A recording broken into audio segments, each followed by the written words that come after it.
Pierrot de Guy de Maupassant. Madame Lefèvre était une dame de campagne, une veuve, une de ces demi-paysannes à ruban et à chapeau à falbala, de ces personnes qui parlent avec des cuirs, prennent en public des airs grandioses, et cachent une âme de brute prétentieuse sous des dehors comiques et chamarrés, comme elles dissimulent leurs grosses mains rouges sous des gants de soie écrue. Elle avait pour servante une brave campagnarde toute simple, nommée Rose. Les deux femmes habitaient une petite maison à Vaulx-les-Verts, le long d'une route, en Normandie, au centre du pays de Caux. Comme elles possédaient devant l'habitation un étroit jardin, elles cultivaient quelques légumes. Or, une nuit, on lui vola une douzaine d'oignons. Dès que Rose s'aperçut du larcin, elle courut prévenir madame, qui descendit en jupe de laine. Ce fut une désolation et une terreur. On avait volé madame Lefèvre. Donc, on volait dans le pays. Puis, on pouvait revenir. Et les deux femmes effarées contemplaient les traces de pas, bavardaient, supposaient des choses. Tenez, ils ont passé par là. Ils ont mis leurs pieds sur le mur. Ils ont sauté dans la plate-bande. Et elles s'épouvantaient pour l'avenir. Comment dormir tranquille maintenant? Le bruit du vol se répandit. Les voisins arrivèrent, constatèrent, discutèrent à leur tour, et les deux femmes expliquaient à chaque nouveau venu leurs observations et leurs idées. Un fermier d'à côté leur offrit ce conseil. « Vous devriez avoir un chien. » C'était vrai cela. Elle devrait avoir un chien, quand ce ne serait que pour donner l'éveil. Pas un gros chien, Seigneur. Que ferait-elle d'un gros chien? Il les ruinerait en nourriture.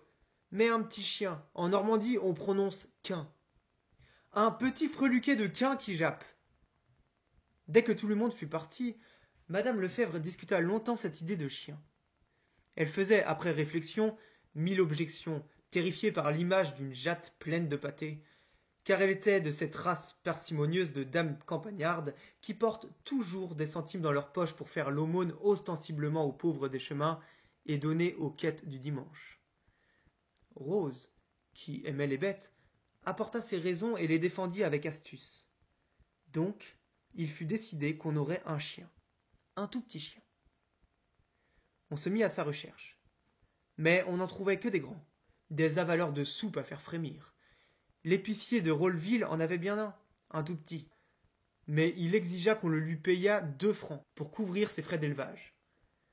Madame Lefèvre déclara qu'elle voulait bien nourrir un quin, mais qu'elle n'en achèterait pas. Or, le boulanger, qui savait les événements, apporta un matin dans sa voiture un étrange petit animal tout jaune, presque sans pattes, avec un corps de crocodile, une tête de renard et une queue en trompette. Un client cherchait à s'en défaire. Madame Lefèvre trouva fort beau ce roquet immonde qui ne coûtait rien. Rose l'embrassa, puis demanda comment on le nommait. Le boulanger répondit « Pierrot ». Il fut installé dans une vieille caisse à savon et on lui offrit d'abord de l'eau à boire. Il but. On lui présenta ensuite un morceau de pain. Il mangea. Madame Lefèvre, inquiète, eut une idée. Quand il sera bien accoutumé à la maison, on le laissera libre. Il trouvera à manger en rôdant par le pays. On le laissa libre, en effet, ce qui ne l'empêcha point d'être affamé. Il ne jappait d'ailleurs que pour réclamer sa pitance. Mais, dans ce cas, il jappait avec acharnement. Tout le monde pouvait entrer dans le jardin. Pierrot allait caresser chaque nouveau venu, et demeurait absolument muet. Madame Lefèvre, cependant, s'était accoutumée à cette bête.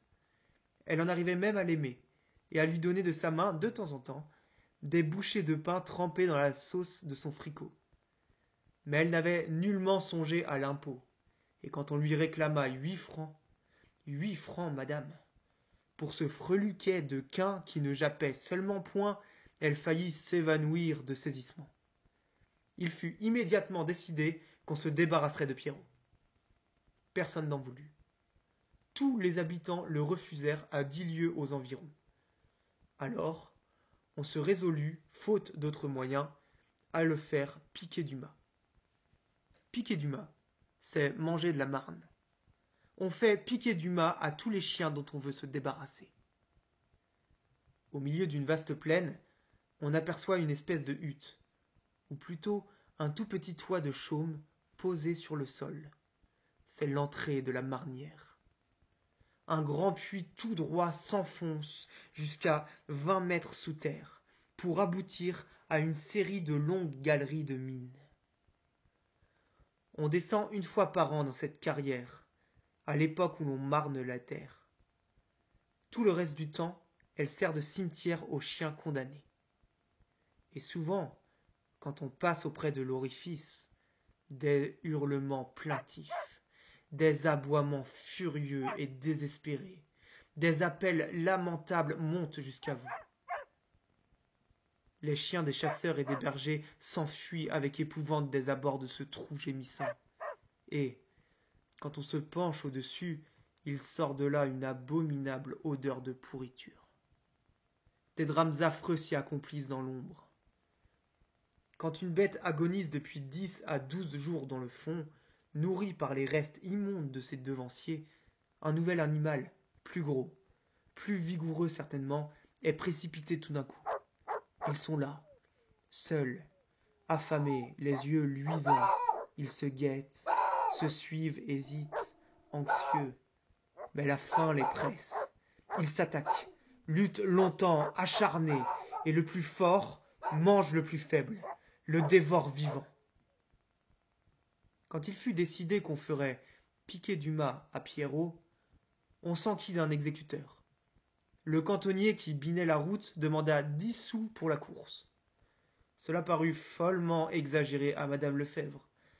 Le goujat du voisin se contentait de 5 sous. C'était trop encore. Et Rose, ayant fait observer qu'il valait mieux qu'elle le portasse elle-même, parce qu'ainsi il ne serait pas brutalisé en route et averti de son sort, il fut résolu qu'elles irèrent toutes les deux à la nuit tombante. On lui offrit ce soir-là une bonne soupe avec un doigt de beurre. Il l'avala jusqu'à la dernière goutte, et, comme il remuait la queue de contentement, Rose le prit dans son tablier. Elles allaient à grands pas, comme des maraudeuses, à travers la plaine. Bientôt, elles aperçurent la marnière et l'atteignirent. Madame Lefèvre se pencha pour écouter si aucune bête ne gémissait. Non, il n'y en avait pas. Pierrot serait seul. Alors Rose, qui pleurait, l'embrassa, puis le lança dans le trou. Et elles se penchèrent toutes deux, l'oreille tendue. Elles entendirent d'abord un bruit sourd, puis une succession de petits cris de douleur, puis des appels désespérés, des supplications de chiens qui imploraient, la tête levée vers l'ouverture. Ils jappaient, oh, ils jappaient. Elles furent saisies de remords, d'épouvante, d'une peur folle et inexplicable. Elles se sauvèrent en courant. Et, comme Rose allait plus vite, madame Lefèvre criait « Attendez-moi, Rose, attendez-moi » Leur nuit fut hantée de cauchemars épouvantables. Madame Lefèvre rêva qu'elle s'asseyait à table pour manger la soupe, mais, quand elle découvrait la soupière, Pierrot était dedans. Il s'élançait et la mordait au nez. Elle se réveillait et crut l'entendre japper encore. Elle écouta. Elle s'était trompée. Elle s'endormit de nouveau et se trouva sur une grande route, une route interminable qu'elle suivait. Tout d'un coup, au milieu du champ, elle aperçut un grand panier de fermier abandonné, et ce panier lui faisait peur. Elle finissait cependant par l'ouvrir, et Pierrot, blotti dedans, lui saisissait la main, ne la lâchait plus, et elle se sauvait éperdue, portant ainsi au bout du bras le chien suspendu, la gueule serrée. Au petit jour, elle se leva, presque folle, et courut à la marnière. Il jappait encore. Il avait jappé toute la nuit. Elle se mit à sangloter et l'appela avec 1000 petits noms caressants. Il répondit avec toutes les inflexions tendres de sa voix de chien. Alors, elle voulut le revoir, se promettant de le rendre heureux jusqu'à sa mort. Elle courut chez le puisatier chargé de l'extraction de la marne, et elle lui raconta son cas. L'homme écoutait sans rien dire. Quand elle eut fini, il prononça « Vous voulez votre quin ? Ce sera 4 francs. » Elle eut un sursaut. Toute sa douleur s'envola du coup. 4 francs? Vous vous en feriez mourir, 4 francs. Il répondit « Vous croyez que je vais apporter mes cordes, mes manivelles et monter tout ça, et m'aller là-bas avec mon garçon et me faire mordre encore par votre maudit quin, pour le plaisir de vous le redonner? Fallait pas le jeter. » Elle s'en alla indignée. 4 francs.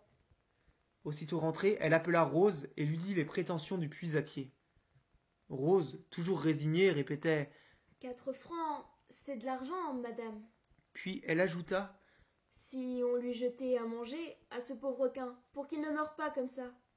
Madame Lefèvre approuva, toute joyeuse, et les voilà repartis avec un gros morceau de pain beurré. Elles le coupèrent par bouchées qu'elles lançaient l'une après l'autre, parlant tour à Pierrot. Et sitôt que le chien avait achevé un morceau, il jappait pour réclamer le suivant. Elles revinrent le soir, puis le lendemain, tous les jours, mais elles ne faisaient plus qu'un voyage. Or, un matin, au moment de laisser tomber la première bouchée, elles entendirent tout d'un coup un aboiement formidable dans le puits. Ils étaient 2. On avait précipité un autre chien, un gros. Rose cria. Pierrot! Et Pierrot jappa. Alors on se mit à jeter la nourriture. Mais chaque fois, elle distinguait parfaitement une bousculade terrible. Puis les cris plaintifs de Pierrot mordu par son compagnon, qui mangeait tout étant le plus fort. Elles avaient beau spécifier. C'est pour toi, Pierrot! Pierrot, évidemment, n'avait rien. Les 2 femmes, interdites, se regardaient, et madame Lefèvre prononça d'un ton aigre. Je ne peux pourtant pas nourrir tous les chiens qu'on jettera là-dedans. Il faut y renoncer. Et, suffoquée à l'idée de tous ces chiens vivant à ses dépens, elle s'en alla, emportant même ce qui restait du pain qu'elle se mit à manger en marchant. Et Rose la suivit en s'essuyant les yeux de son tablier bleu.